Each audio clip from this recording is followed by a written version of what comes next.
Ya, selamat siang Bapak Guru hebat semua yang ada di sini. Sebelumnya izinkan saya berpantun. Pagi-pagi minum air hangat, makannya roti coklat. Assalamualaikum wahai sahabat. Walaupun hari sudah siang, tetap semangat. Waalaikumsalam warahmatullahi wabarakatuh. Ya, terima kasih. Salam semangat untuk ibu guru hebat semuanya dan bapak guru hebat. Semangat, semangat, semangat. Iya, terima kasih. Alhamdulillahirabbil alamin wassalatu wassalamu ala asrofil anbiya'i wal mursalin wa ala alihi washabihi ajmain. Amma ba'du. Pertama-tama dan yang paling utama, marilah kita panjatkan puji syukur kepada Allah Subhanahu wa taala, di mana di hari yang berbahagia ini kita masih diberikan kesehatan dan keselamatan sehingga kita dapat berkumpul di sekolah SD 050581 Sungai Pasar 8 yang sama-sama kita cintai ini.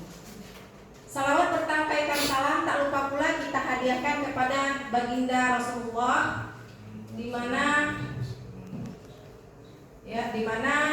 beliau yang telah membawa kita dari zaman kebodohan hingga di era globalisasi yang kita hadapi saat ini. Semoga di akhir kelak nanti kita mendapatkan syafaat beliau. Amin. Allahumma sholli ala sayyidina Muhammad wa ala ali sayyidina Muhammad. Yang saya hormati Bapak Kepala Sekolah SDN 050581 Bapak Miskun, dan yang saya sayangi, saya cintai Bapak Guru hebat, satu perjuangan yang sama-sama kita ingin memajukan dunia pendidikan dan melahirkan generasi-generasi yang berprofil pelajar Pancasila. Ya Bapak Guru hebat, di sini saya akan sedikit berbagi ilmu. Di sini saya tidak mengajari atau menggurui, saya hanya ingin berbagi ilmu selama saya mengikuti pendidikan guru penggerak. Jadi sedikit ilmu ini mungkin bisa saya sampaikan dan mudah-mudahan bisa membuat suatu perubahan baik bagi diri saya maupun orang-orang yang ada di sekitar saya. Saya di sini akan sedikit memaparkan tentang materi budaya positif dengan proses eksplorasi segitiga restitusi. Namun sebelum kita masuk ke topik yang akan kita ulas, alangkah baiknya acara ini kita mulai dengan doa yang insya Allah jika kita awali dengan doa akan lebih membawa keberkahannya. Kepada Pak Wanda, saya harapkan untuk bisa memimpin doa.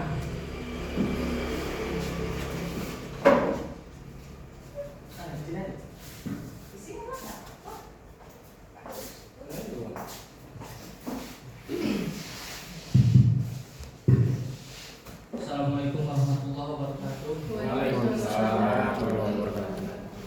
Mari Bapak Ibu sekalian, sebelum kita memulai kegiatan hari ini, maka baiknya kita berdoa menurut agama dan kepercayaan kita masing-masing. Na'udzubillahi minasyaitonir rajim. Bismillahirrahmanirrahim. Alhamdulillahirabbil alamin. Wassalatu wassalamu ala asrofil anbiya'i wal mursalin wa ala alihi washabbihi ajmain. Hamdan syakirin, hamdan na'imin, hamdan yu'afi ni'amahu wa yukafi'u mazidah. Ya Rabbana lakal hamdu kama yanbaghi li jalali wajhikal karim wa 'azimi sultanik. Allahumma ighfir lana dhunubana wa liwalidayna warhamhuma kama rabbayana shaghira. Wa lijaddadina wa lijami'il mu'minina wal mu'minat wal muslimina wal muslimat al ahya'i wal amwat innaka sami'un qaribun mujibud da'wat wa yaqdiyul hajat. Allahumma la sahla illa ma ja'altahu sahla wa anta taj'alul hazna ila syi'ta sahla sahilana umurana umurat dunya wal akhirah. Allahumma inna as'aluka salamatan fi dinina wad dunya wal akhirah wa 'afiyatan fi jasadina wa ziyadatan fi 'ilmina wa barakatan fi rizqina wa taubatan qabla al-maut wa rahmatan 'inda al-maut wa maghfiratan ba'da al-maut. Allahumma hamid 'alaina fi safaratil maut wan najata minan nar wal afwa 'inda al-hisab. Allahumma tahtim 'alaina bi husnil khatimah wa la tahtim 'alaina bi su'il khatimah. Allahumma arina al-haqqa haqqan warzuqna ittiba'ah wa arina al-batila batilan warzuqna ijtinabah. Rabbana hab lana min azwajina wa dhurriyyatina qurrata a'yun waj'alna lil muttaqina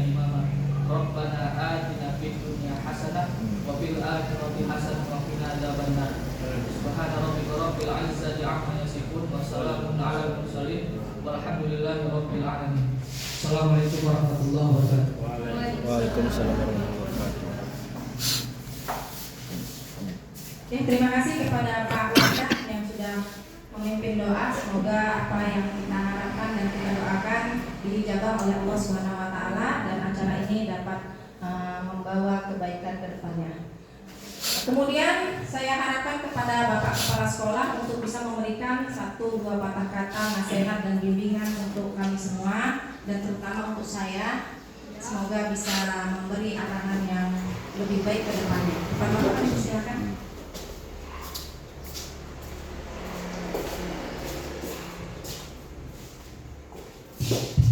Assalamualaikum warahmatullahi wabarakatuh. Selamat pagi menjelang siang.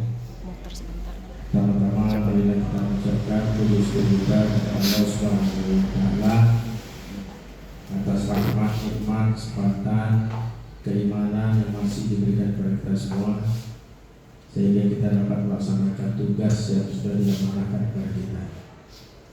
Selamat bersalam mari selalu kita hadiahkan pada Tuhan kita Rasulullah SAW. Bapak Ibu yang saya muliakan, pada hari ini kita sama-sama akan mengikuti kegiatan yang akan dilaksanakan oleh Bu Junaida sebagai calon guru penggerak. Ya, mudah-mudahan kegiatan ini berdampak positif pada kita semua, tentunya membawa ke depan SD Amal 1 ini lebih baik lagi karena di sini sudah ada 1 guru penggerak. Ya, alhamdulillah, insyaallah ke depannya lagi kita harapkan nantinya ada barangkali dari guru-guru kita yang mungkin kalau masih ada pendaftaran guru penggerak, ya coba diikuti. Memang prosesnya lama. Saya tahu prosesnya lama, juga membutuhkan tenaga, biaya, semua. Jadi kalau memang kita mau berhasil, ya memang kita harus berani berjuang. Setiap perjuangan pasti ada pengorbanan. Salah satunya waktu. Pasti kalau waktu. Materi juga pasti. Tetapi yang terpenting di sini adalah bagaimana kita bisa mengikuti perkembangan yang selalu ya dari Kemendikbud ataupun dari dinas pendidikan kita. Jika memang ada kesempatan kita untuk mengikuti kegiatan-kegiatan yang sifatnya untuk pendidikan, mari coba kita ikuti. Yang mudah-mudahan barangkali masih punya banyak kesempatan. Walaupun harus banyak mengorbankan waktu, tenaga, dan materi, tetapi itu semuanya nanti akan berdampak positif bagi kita semua. Dan juga pada Ibu Junaida saya berpesan, kalaulah ada hal-hal yang baru, hal-hal yang memang sifatnya itu bisa dikembangkan pada teman-teman kita, cobalah dikembangkan ya, karena Ibu sebagai guru penggerak tentunya sudah mengikuti ya pelatihan-pelatihan ataupun lokakarya yang sifatnya menambah wawasan. Hanya kita perlukan nantinya ya, kita harus ikuti perkembangan. Kalau enggak ya kita bakal ketinggalan ya. PMM tadinya kita acuh ya, bisa nggak dilaksanakan ini, ternyata semua di sana ya, sampai pun perhitungan yang sekecil materi sampai juga di PMM. Dan mudah-mudahanlah kita ini diberikan kesehatan, kekuatan untuk mengikuti setiap ada kegiatan ya, untuk barangkali semester yang akan datang ini kita perkuat lagi. Kalau bisa, kalau saya dengar itu guru penggerak 2 minggu sekali itu ya, pasti ada dia kegiatan. Kalau saya ya Ada yang sebulan sekali, ada yang 2 minggu sekali mengikuti pelatihan, ya. Karena sudah banyak juga kawan saya, ya, yang banyak mengikuti kegiatan guru penggerak ini. Dan mungkin ini yang bisa saya sampaikan, mudah-mudahan apa yang kita membuat hari ini bisa menjadikan sebuah modal bagi kita, ya, untuk lebih semangat lagi kita dalam bekerja. Walaupun istilahnya 2 bulan lagi, sebulan lagi masa jabatan kita akan berakhir, ya kan? Tahun depan barangkali Pak Purba, ya, tahun 2026 Ibu Siti Mariam. Tapi tetap semangat, walaupun besok mau pensiun, hari ini kalau bisa ada kegiatan, ya diikuti. Ya mungkin ini yang akan saya sampaikan, lebih dan kurang saya mohon maaf. Terima kasih. Semoga kegiatan kita hari ini membawa berkah kita semua. Assalamualaikum warahmatullahi wabarakatuh.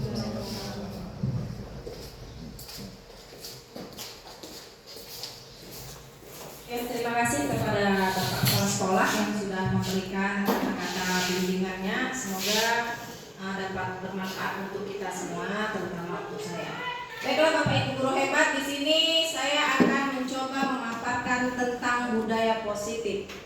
Nah, untuk menghadirkan sebuah budaya positif, tentu saja kita akan mengalami sandungan-sandungan atau permasalahan-permasalahan yang kerap kita hadapi dalam dunia pendidikan. Di sini saya memberi satu contoh kasus mengenai anak didik kita, salah satunya yaitu kasus Andre.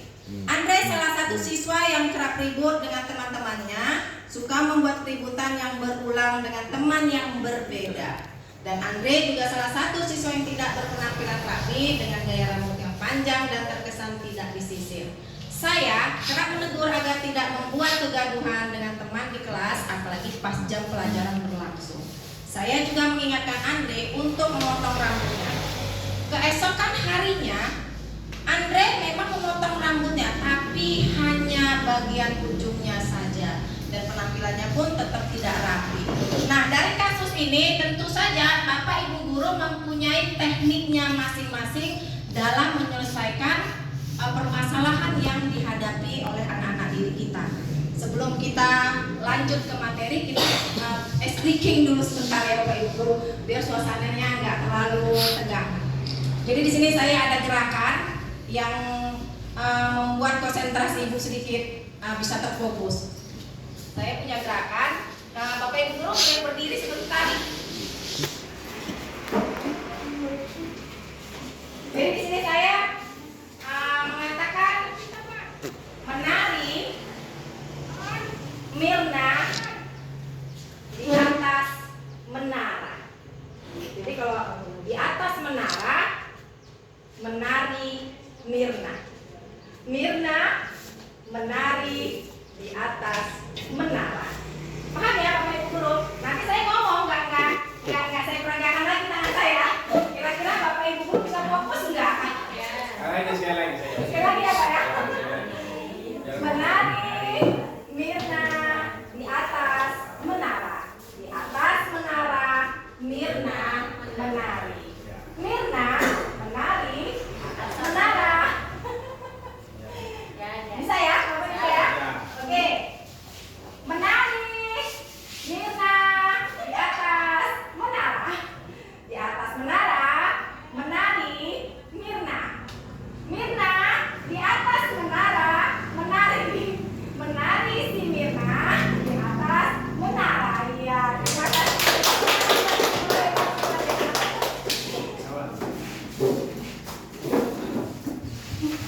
Baik, kita lanjut ke materinya.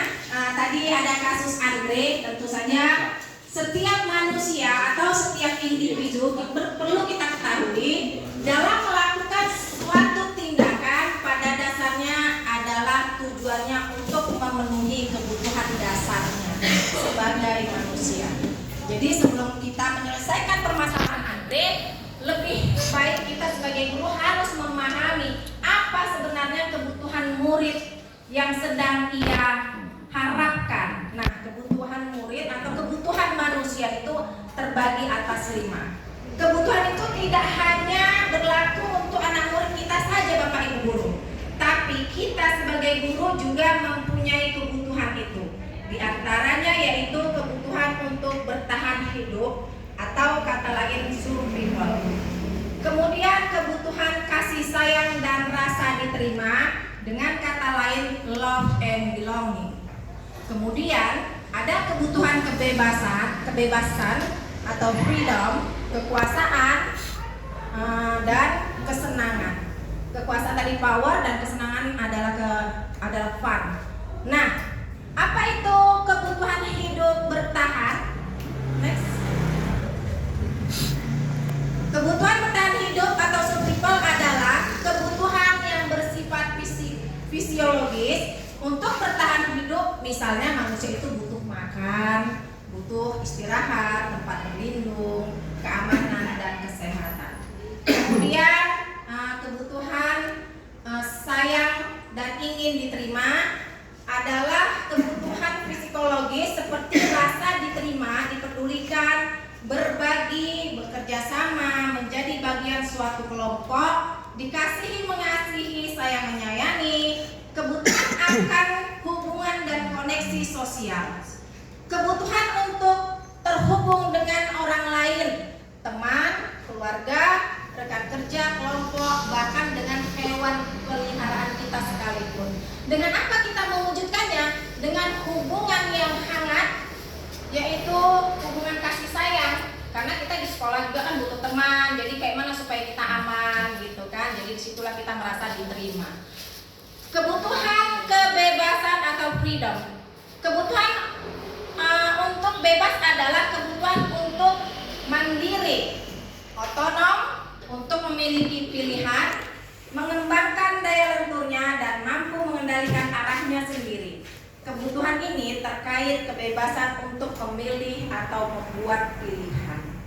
Kebutuhan bergerak, mencoba-coba, mengeksplorasi hal baru dan menarik. Kebutuhan ini dapat dilakukan menyediakan variasi waktu senggang, memberikan ruang untuk menjadi diri sendiri yang merdeka. Nah, itu tadi salah satu penjabaran tentang kebutuhan kita sebagai manusia yang ingin punya kebebasan. Kemudian kekuasaan. Kebutuhan ini berhubungan dengan kekuasaan seseorang untuk mencapai sesuatu, menjadi kompeten, menjadi terampil, memimpin, berprestasi, diakui dan didengar. Kebutuhan ini meliputi harga diri, keinginan untuk dianggap dan meninggalkan pengaruh. Kebutuhan ini dapat dipenuhi melalui kegiatan-kegiatan seperti proyek, hobi, tugas sekolah yang menantang, kontekstual, relevan, dan belajar menjadi orang yang kuat, membuat pilihan positif dalam bekerja. Kemudian kesenangan atau fun. Kesenangan adalah kebutuhan untuk kita bisa mencari kebahagiaan dengan melalui tindakan humor, bersenang-senang, bermain, bergembira bersama orang-orang yang ada di dekat kita. Nah, Glaser sendiri ilmuwan telah mengaitkan kebutuhan kebahagiaan dengan pendidikan. Nah, kalau kita sudah memahami dari kebutuhan dasar manusia ini, maka kita akan mudah untuk menemukan permasalahan anak yang sedang kita hadapi. Sehingga saat kita sudah memahami kebutuhan anak-anak didik kita, maka kita akan dapat mudah membentuk generasi sesuai profil Pancasila, pelajar Pancasila. Seperti apa yang dipahami dari pengetahuan Bapak pendidikan kita, yaitu Bapak Ki Hajar Dewantara. Menurut beliau, pendidikan adalah menuntun kodrat anak didik kita untuk bisa mencapai kebahagiaan, keselamatan dan kebahagiaannya setinggi-tingginya, hingga anak-anak didik kita bisa menjadi manusia dan diterima dalam masyarakat. Kemudian menurut beliau, pendidikan adalah penyemaian benih-benih dan budaya dalam masyarakat untuk membentuk manusia yang beradab. Dan pendidikan itu bersifat berpihak pada murid. Jadi kalau kita sudah memahami ini semua, maka kita akan bisa melakukan pendidikan seperti filosofi Ki Hajar Dewantara. Ingat sosok Todelono ing madya mangunkarsa tut wuri handayani. Nah, itu adalah salah satu filosofi yang sangat tersohor yang pernah dicetuskan oleh Bapak Pendidikan kita Ki Hajar Dewantara. Kemudian untuk itu kita sebagai guru kita juga harus tahu di mana nilai-nilai guru dan peran kita sebagai guru. Nilai guru sendiri ada 5, diantaranya yaitu berpihak pada murid, kemudian mandiri, inovatif, relevan, dan kolaboratif. Kemudian peran kita yaitu sebagai pemimpin pembelajaran. Saat kita sudah mengetahui nilai-nilai kita sebagai guru dan kita menguasai apa yang diinginkan daripada kebutuhan murid tersebut, maka tentu kita sebagai guru mempunyai mimpi atau harapan, visi kita untuk melahirkan generasi yang cerdas, berkualitas, dan berprofil pelajar Pancasila. Untuk itu semua kita dapat melakukannya dengan melalui proses inquiry apresiatif berbasis Bagja. Jadi semua itu butuh kompetensi kita sebagai guru. Bagaimana teknik kita untuk menerapkan agar anak-anak didik kita bisa tumbuh dan berkembang seperti harapan. Kemudian next.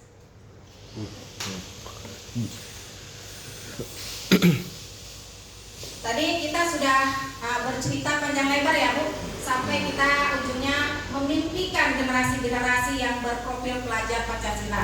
Tentu tujuan dan arah kita sama. Nah dari permasalahan kita kembali ke permasalahan Andre tadi, tentu saja untuk menuju generasi yang kita harapkan ada permasalahan-permasalahannya, yaitu salah satunya tadi kasus Andre. Jadi kita sebagai guru mempunyai 5 posisi kontrol.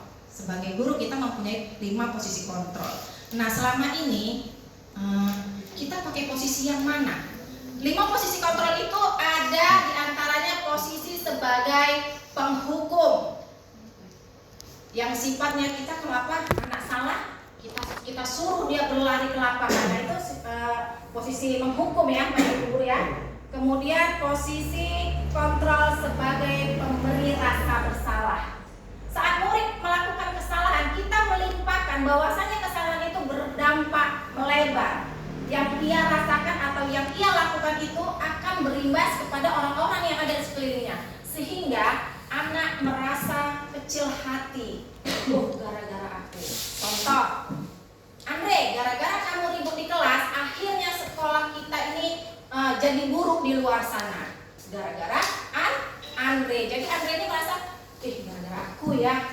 Jadi dia ada kesan hatinya itu merasa kecil, merasa bersalah. Itu tadi posisi kontrol kita sebagai guru, pemberi rasa bersalah.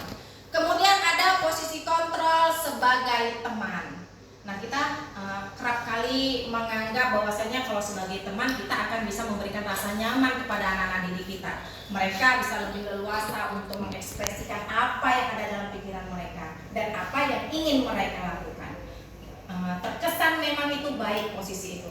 Tapi ada waktu-waktu tertentu saat kita butuh anak itu untuk bisa lebih konsekuen dalam pembelajaran, karena dia merasa kita temannya, anak-anak itu kadang hilang kontrol, hilang rasa wibawa kita, atau menghilangkan kewibawaan kita di mata dia karena sudah terbiasa menghadapi kita itu sebagai teman. Jadi di sini pun ada yang tidak terpenuhi dalam kita menerapkan pendidikan terhadap anak. Kemudian ada posisi kontrol sebagai pemantau. Di sini kita guru selalu memantau semua kegiatan dari hal yang terkecil sampai hal yang terbesar kepada anak-anak didik kita. Namun di sini juga tidak efektif Bapak Ibu guru ternyata. Karena apa? Karena saat kita hanya mengontrol tanpa memberi solusi, maka kegiatan pembelajaran tidak akan mendapatkan titik temu setiap permasalahan yang dihadapi oleh anak-anak didik kita. Yang terakhir adalah posisi control manager. Nah, posisi control manager ini adalah di mana posisi guru itu melihat, melakukan pemantauan dari awal kejadian hingga memantau, mengikuti perjalanan daripada permasalahan anak didik kita. Kemudian kita sebagai guru mengarahkan anak-anak tersebut untuk berpikir kritis, membangun hal-hal positif yang ada dalam diri anak untuk bisa diterapkan di dalam hidupnya sehingga anak tersebut dapat menemukan solusi dari apa yang ia hadapi. Jadi tadi posisi kontrol kita sebagai guru ada 5, sebagai penghukum, sebagai pemberi rasa bersalah, sebagai teman, sebagai pemantau, dan posisi kontrol sebagai manajer. Nah, dari kasus Andre tadi Bapak Ibu guru, tentu kita punya teknik sendiri dalam menyelesaikan permasalahan si Andre. Jadi saya ingin tahu selama ini kita mengajar, kita sedang menerapkan posisi kontrol apa. Jadi sebelum kita lanjut ke masalah Andre, ke penyelesaian segitiga restitusi, saya berharap kepada Ibu Guru dan Bapak Guru untuk bisa menyampaikan atau memberi ulasannya sekitar tentang posisi kontrol yang selama ini pernah Bapak Ibu Guru terapkan.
Tempel di sini aja Bapak Ibu Guru.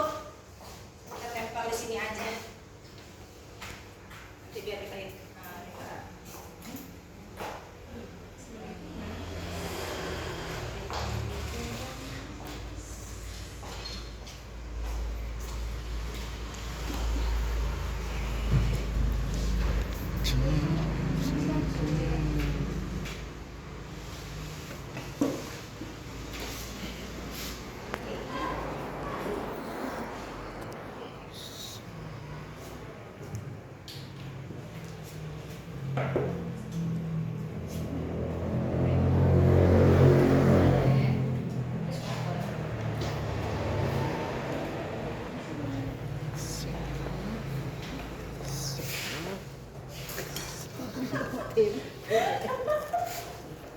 Mana tempel ini?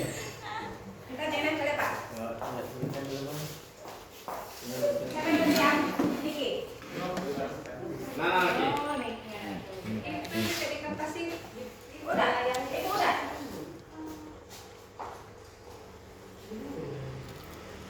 Bahaya sekali.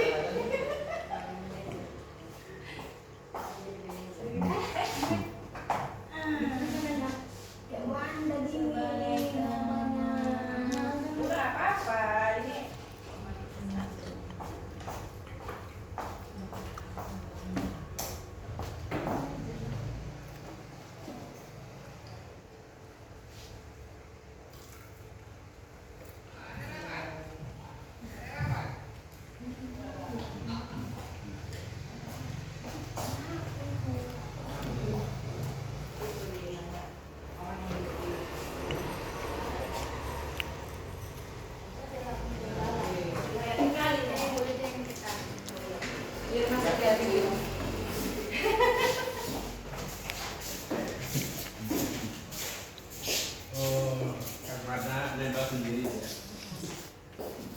Jadi aneh ya Pak.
Ya, terima kasih kepada Bapak Ibu guru yang sudah memberikan masukannya.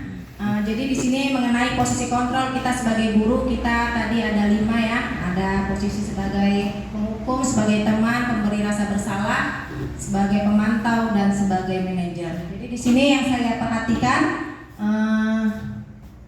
ada ya, semua memakai posisi itu, kelima-limanya dipakai ya. Ada di sini sebagai teman, sebagai pemantau, iya.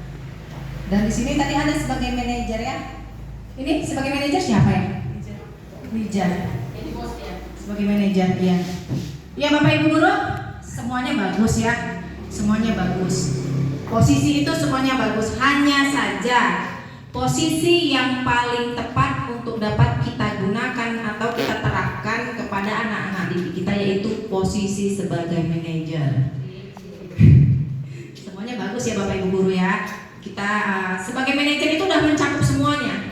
Karena kita di situ memahami posisi anak. Dia sedang membutuhkan apa yang dia butuhkan. Kemudian kita memantau setiap kejadian-kejadian yang terjadi pada diri anak itu tersebut. Dan kita memberikan solusi. Jadi di posisi manajer ini dari akar permasalahan sampai perjalanan yang dilakukan oleh anak didik hingga akhirnya kita menemukan solusi untuk permasalahan yang anak didik kita alami terselesaikan. Nah, dengan posisi sebagai manajer kita dapat menggunakan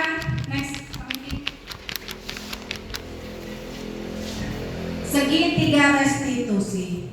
Segitiga restitusi adalah proses menciptakan kondisi bagi peserta didik untuk memperbaiki kesalahan mereka hingga mereka dapat kembali kepada kelompoknya dengan karakter mereka yang lebih kuat. Nah, dari segitiga restitusi ini yang lebih tepat kita gunakan adalah posisi control manager. Next, Niki. Dari kasus Andre tadi ya, Bapak Ibu guru sama-sama sudah kita baca. Dari kasus Andre maka yang pertama kali saya lakukan dari proses segitiga restitusi next Pak adalah yang pertama lanjut lagi Pak. Yang pertama ya stop. Menstabilkan identitas. Saya tadi udah balik Pak. Saya tadi udah juga menyertakan video saat saya melakukan proses eksplorasi segitiga restitusi. Kalau memang nanti atau kita mau tengok dulu sebentar ya Bapak videonya tadi Pak.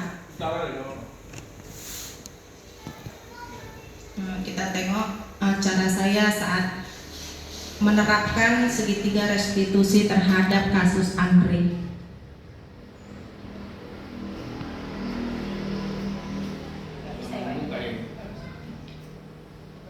Ya deh, nanti kita buka dari HP kita nih, saya kirim linknya ya Bapak Ibu guru karena mungkin ada gangguan. Oke, pertama kita menstabilkan identitas anak tersebut.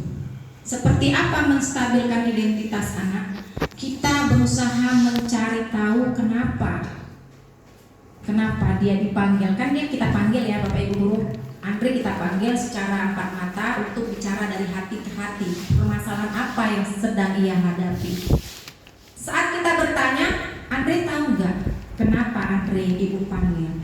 Maka dengan sendirinya Andre akan mengeluarkan apa yang sebenarnya ada di dalam hatinya.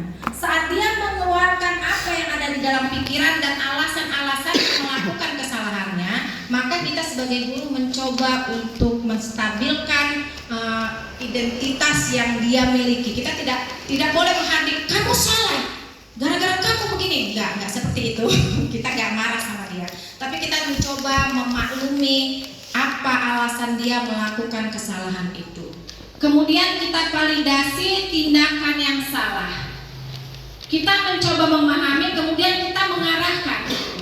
Dari permasalahan itu ternyata Andre merasa tidak nyaman karena diejek dengan kawannya, maka terjadilah saling ejek mengejek. Nah, kita memberikan validasi tindakan. Kalau kita mau rasa aman yang lebih lagi, maka mengejek bukanlah solusi untuk menemukan rasa aman pada diri Andre. Tentu ada teknik-teknik yang lebih baik untuk bisa saling menghargai. Nah, di situ dia akan menyadari ada nilai-nilai yang sudah disepakati di kelas, karena awal pembelajaran kita sudah membuat budaya positif kepada anak. Nah, itu kita coba paparkan kembali pada anak tersebut. Maka dia akan menyadari, iya Bu, saya melanggar kesepakatan yang sudah kita buat di kelas. Di antaranya itu saling menghormati, saling menghargai, dan saling sayang menyayangi satu dengan yang lainnya. Nah, dengan demikian setelah kita memvalidasi tindakan dan sudah menemukannya, maka kita akan menanyakan keyakinan yang seharusnya bisa diterapkan kepada anak didik kita. Misalnya, kita akan memancing dia untuk berpikir kritis. Kira-kira ke depannya Andre harus bagaimana supaya terciptanya kerukunan di kelas tersebut. Seperti itu ya, kalau dia tadi supaya nggak ribut atau tadi buat keributan di kelas. Nah, kita memancing dia untuk berpikir sendiri. Nggak kita yang mengeluarkan ide itu, tapi dia sendiri yang mengeluarkan ide tersebut. Bagaimana Andre ke depannya? Oh iya Bu, nanti Andre akan lebih baik lagi ke depannya. Andre akan menghargai teman yang lain supaya Andre nanti pun dihargai oleh teman-teman yang lain. Andre nggak akan mengejek karena Andre nggak suka diejek. Jadi orang lain pun tidak akan mengejek Andre. Nah, nilai-nilai positif itu akan tertanam dalam diri anak tersebut. Dan itu akan menjadi budaya positif bagi anak tersebut. Disitulah perbedaannya kenapa kita sebagai posisi manajer melalui proses segitiga restitusi. Kita membentuk budaya positif itu kepada diri anak, bukan melalui aturan-aturan tertulis yang tidak bermakna. Kalau kita membuat aturan sifatnya mengikat dan ada hukuman, sehingga dia tidak berjangka panjang. Sedangkan kalau kita menerapkan pemikiran budaya positif, maka nilai-nilai atau hal-hal baik yang ada di dalam diri anak itu akan menjadi budaya yang tertanam ke dalam diri anak tersebut, dan ini akan berjangka panjang. Ini nggak akan cuma berlaku waktu dia sekolah di sekolah kita saja, tapi setelah dia dewasa pun ini akan menjadi kebiasaan-kebiasaan yang sudah mendarah daging terhadap diri anak tersebut.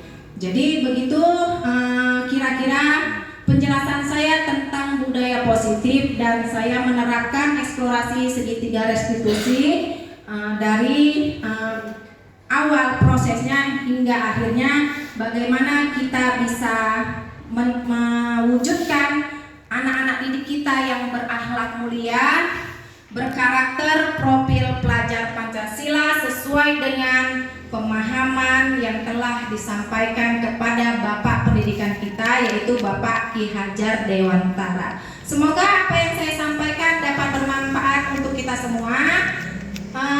Bu Siti Mariam pergi mengaji, pulang-pulang bawa bingkisan. Sekian untuk hari ini. Semoga